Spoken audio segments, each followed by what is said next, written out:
পশ্চিমবঙ্গের আইন ব্যবস্থা একেবারে তলানিতে ঠেকেছে। আইন ব্যবস্থা যদি ঠিক না থাকে তাহলে রাজ্যের সর্বাধিক বিকাশ হবে কি করে? পশ্চিমবঙ্গের মুখ্যমন্ত্রী একজন মহিলা, তারপরেও এই রাজ্যে মহিলাদের উপর অত্যাচার চলছে। তাই মানুষ এখন এ রাজ্যে নতুন করে পরিবর্তনের ডাক দিয়েছে। রবিবার দুপুরে লোকসভা নির্বাচনে মালদার বিজেপি দলের দুই প্রার্থীর সমর্থনে একটি নির্বাচনী সভায় যোগ দিয়ে এভাবেই রাজ্যের শাসক দল তৃণমূলকে দোষারোপের কাঠগড়ায় তুলেছেন কেন্দ্রীয় প্রতিরক্ষা মন্ত্রী রাজনাথ সিং। এদিন উত্তর মালদা লোকসভা কেন্দ্রের অন্তর্গত বামনগোলা ব্লকের নালাগোলা এলাকায় জিতু ময়দানে বিজেপি প্রার্থীদের সমর্থনে নির্বাচনী সভা অনুষ্ঠিত হয়। প্রচন্ড দাবদাহের মধ্যে এই নির্বাচনী সভায় কেন্দ্রীয় মন্ত্রীর বক্তব্য শোনার জন্য ভিড় করেছিলেন প্রচুর মানুষ।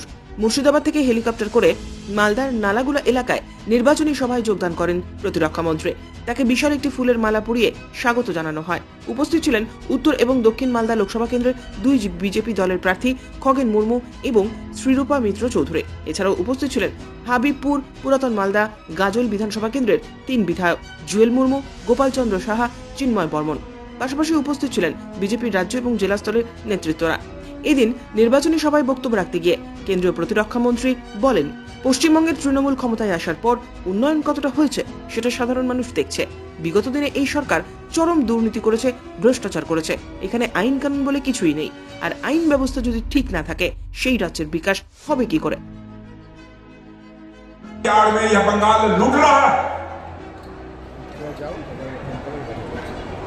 यहां पर चाहे कोई परीक्षा हो, एसएससी की, टीईटी की रिक्रूटमेंट हो, हर में घोटाला, लॉटरी घोटाला।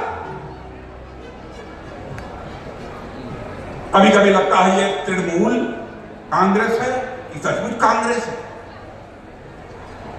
ममता दीदी, आपके नाम में ही ममता है, और आप जानती है ममता तो यह मां का स्वभाव होता है। फिर आपको जनता का दुख दर्द क्यों नहीं दिखाई देता है, जनता का दुख दर्द क्यों नहीं महसूस होता है? मैं आपसे यह पूछना चाहता हूं, ममता जी, आपकी ममता कहां चली गई? पश्चिम बंगाल की जनता इस सवाल का जवाब चाहती है। मुझे तो लगता है अब केवल आपका नाम ही ममता रह गया है। स्वभाव में और व्यवहार में आपकी ममता नष्ट हो चुकी है। ममता दीदी,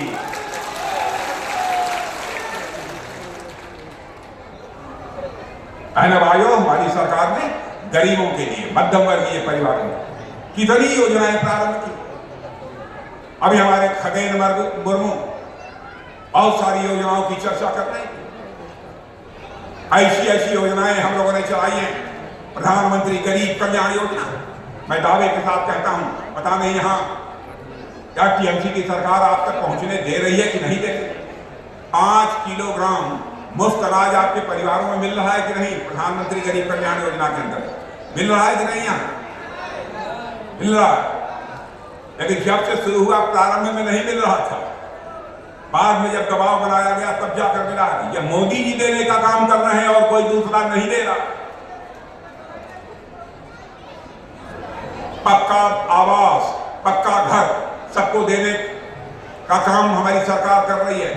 यहां गरीबों को मिल गया है पक्का घर, पक्का आवास भी नहीं मिला। क्या इंसाफ है ममता जी? क्यों नहीं हमारी केंद्र की योजनाओं को आप लागू करते? क्या हो गया? सारी केंद्र की योजनाओं को अपने नाम से चलाने की कोशिश करती है। और मुझे जब यह भी खबर मिली कि पहले जो कुछ भी वहां से आता था वह टीएमसी के लोगों के द्वारा वो हेरा फेरी कर दी जाती थी, चोर बाजारी हो जाती थी। और उन्होंने प्रधानमंत्री आवास योजना का नाम बदलकर बंगला आवास योजना कर दिया। आप तो स्वयं कुछ कर नहीं पाती, लेकिन मोदी जी कर रहे हैं, तो उसमें भी आप तकलीफ पैदा करने की, बाधा पैदा करने की कोशिश करती हैं। प्रधानमंत्री मोदी जी ने आज 6-7-8 साल से आयुष्मान भारत योजना प्रारंभ की है कि गरीबों का 5 लाख रुपए तक का मुफ्त इलाज हो। यह योजना यहां लागू हो गई है कि नहीं लागू हुई? यहां नहीं लागू। ममता जी, क्यों नहीं लागू? यहां के गरीबों के साथ आपकी क्या दुश्मनी है? और बहनों भाइयों, किसानों को जो 6,000 रुपया प्रधानमंत्री किसान सम्मान निधि में हम लोग देते थे, 3 साल तक यहाँ की टीएमसी सरकार ने उसे लागू नहीं होने दिया। इससे किसका नुकसान हुआ? इससे यहां के किसानों का नुकसान हुआ। हमारे प्रधानमंत्री ने बहनों भाइयों किसी के साथ कोई भेदभाव नहीं किया। पश्चिम बंगाल के विकास के लिए जो भी कर सकते थे वह सब कुछ हमारे प्रधानमंत्री ने किया है। मैं सारी योजनाओं की चर्चा करूंगा तो एक लंबा समय लगेगा। अजीबोगरीब हालत हो गई है। ईद मनाने के लिए हमारे मुस्लिम भाई हैं, उनको कहा जा रहा है वोट देकर जाना, वोट देकर जाना। नहीं तो सरकार बड़ा संकट पैदा कर देगी। अभी मुर्शिदाबाद से आ रहा हूं। मुर्शिदाबाद में अखबारों में भी हम लोगों ने पढ़ा था, रामनवमी के दिन भगवान राम की जो शोभा यात्रा निकली थी, उस शोभा यात्रा पर भी हमले कर दिए और 20 से अधिक लोग वहां पर घायल हुए। इन लोगों ने अजीबोगरीब हालत यहां पर पैदा कर दी है मेरे बहनों। और मैं समझता हूं यह मौका है चुनाव का मौका है, इसमें बदला लिया जा सकता है। इस बार सभी सीटों पर, सभी संसदीय सीटों पर भारतीय जनता पार्टी की विजय पताका फहराइए। मैं डंके की चोट पर कह सकता हूं अगली बार यहां पर टीएमसी की सरकार चली जाएगी और भारतीय जनता पार्टी की सरकार आकर।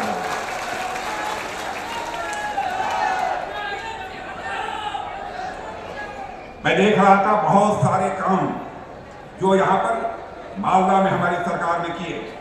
यदि मैं सबकी चर्चा करूंगा तो बहुत एक लंबा समय लगेगा, लेकिन मैं समझता हूं खगेल मुर्मू ने अथवा हमसे यहां आने के पहले लोगों ने यह सब सारी बातें आपके सामने रखी। आज मैं तो आप लोगों से यही अपील करने आया हूं कि आप सभी का समर्थन भारतीय जनता पार्टी को प्राप्त होना चाहिए। कमल का फूल खिलना चाहिए। बहनों भाइयों, लक्ष्मी जी जब घर में आती हैं तृणमूल लेकर नहीं आती हैं, हाथ हिलाते हुए नहीं आती हैं। घर में यदि लक्ष्मी जी आती हैं तो कमल के फूल पर ही बैठकर लक्ष्मी जी घर में आती हैं। ब्यूरो रिपोर्ट, उत्तरेर प्रहरी।